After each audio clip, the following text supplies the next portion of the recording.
For more on that, we're now joined by our U.S. correspondent, Sherwin Bryce-pease in New York. Sherwin, thanks very much indeed for joining us. I guess it's been some time in the making, but this is where particularly the Democrats were trying to get to. Well, I think it becomes clearer, Peter, that President Donald Trump will not be enjoying a very happy Christmas, given the timeline that is coming to the fore here in terms of how speedily Democrats have moved ahead with this impeachment inquiry. You will remember that Nancy Pelosi, speaking in the very same speaker's hallway where you just watched her, announced this move towards articles of impeachment. This is, of course, the same venue where the impeachment inquiry was launched on September 24th. And the timeline that we are seeing here is that these articles could be drafted within the next couple of weeks and a full House vote around the 20th of December. And of course now that that's a process that will still have to pass muster in the entire House of Representatives, where Democrats have the majority. But common sense tells us, just given what Nancy Pelosi has said, that Democrats will remain united on this issue. They have the majority. These articles are only needed to, you only need a simple majority in the House for these articles to proceed. And of course then it becomes a political battle that moves to the Senate, where Republicans have the majority, which means they will define the rules of the trial, the impeachment trial that President Trump will face there. And the president very confident that Republican unity will stand strong against this attack from Democrats and that they will exonerate him. Of course, he still maintains, Peter, that everything he did on that call with Ukraine's President Zelensky was, quote, perfect. How compelling has been the testimonies that have led to these articles of impeachment that have been heard over the last few weeks? Well, some 17 witnesses testifying before the House Intelligence Committee, painstakingly so, first behind closed doors and then moving it into the public domain. They feel that the evidence presented, certainly Democrats feel that the evidence there presented was certainly an indictment of this president's actions. Yesterday, Peter, in the Judiciary Committee, they heard from 4 constitutional experts, professors of law, from Harvard University, the University of North Carolina, and Stanford University. Those were the Democratic witnesses. There was also someone from George Washington University, a professor of law there, that disputed the consensus among his 3 colleagues that the president had committed impeachable acts as defined in the Constitution. So there was a 3-1 split in that hearing. But Nancy Pelosi feels that 75% is good enough here, and they believe that based on the veracity of the testimony of those 3 constitutional law experts from some of the top institutions in this country, the president violated his oath of office. He conducted impeachable offences, and that is what you saw when she came out in front of the cameras earlier today. All right, so a lot of people might be looking at this and wondering whether this will affect President Trump's presidential aspirations. What are the public saying generally? I guess if you're a Trump person, you're still a Trump person, or is that story starting to change?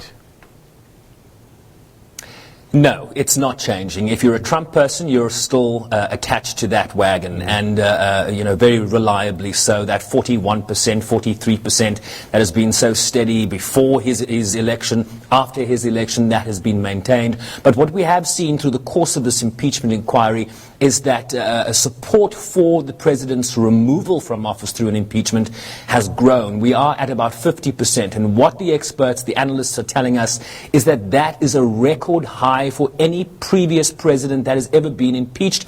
Clinton was around 30%, Nixon was in the 20s.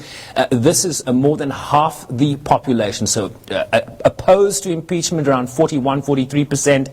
And 50%, and Democrats believe that once these articles of impeachment are presented, remember, Peter, that the investigations from the Intelligence Committee and the Judiciary Committee are continuing. What was Rudy Giuliani's role here? What more will be revealed before that Senate trial comes to the fore?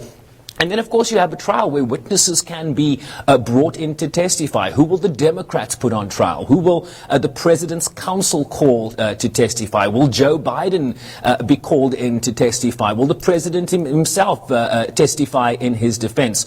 I can just tell you, Peter, Trump has tweeted, as one would expect, and one imagines that given Nancy Pelosi's foray in front of the cameras today, the President will respond in kind. But this is what he tweeted a short time ago. Quote, "The do-nothing radical left Democrats have just announced that they're going to seek to impeach me over nothing.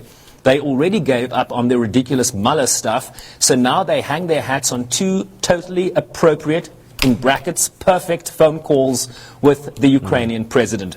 This will mean that the beyond important and seldom used act of impeachment will be used routinely to attack future presidents.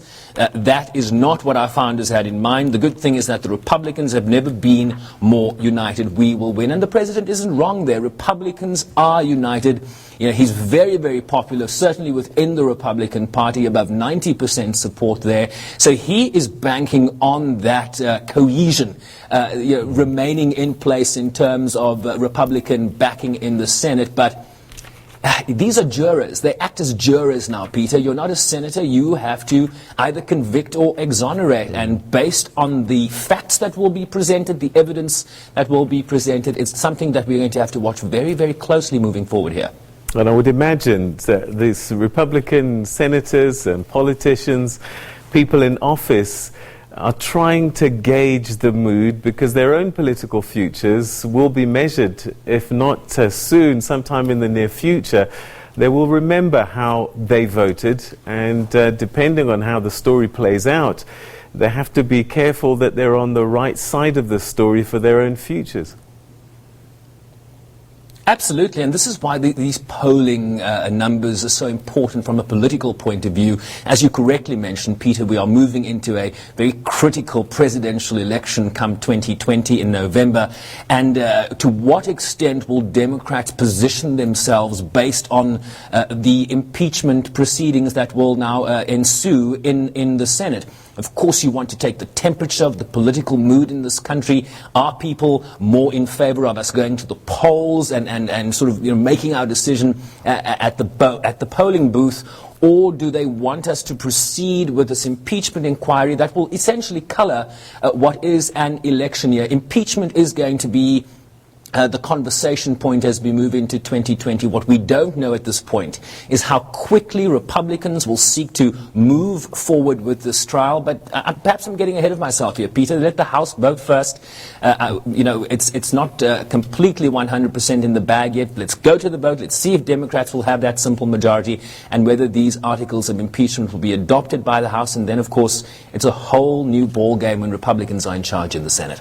All right, and that's where we'll leave it. Sherwin Bryce-pease, thanks very much indeed. That's our U.S. correspondent talking to us from New York. And of course, that story that's unfolding, it looks as if one of the hurdles towards the impeachment of, possible impeachment of President Donald Trump is slowly being overcome, but perhaps the highest hurdles are still to come. We'll keep on top of that story for you.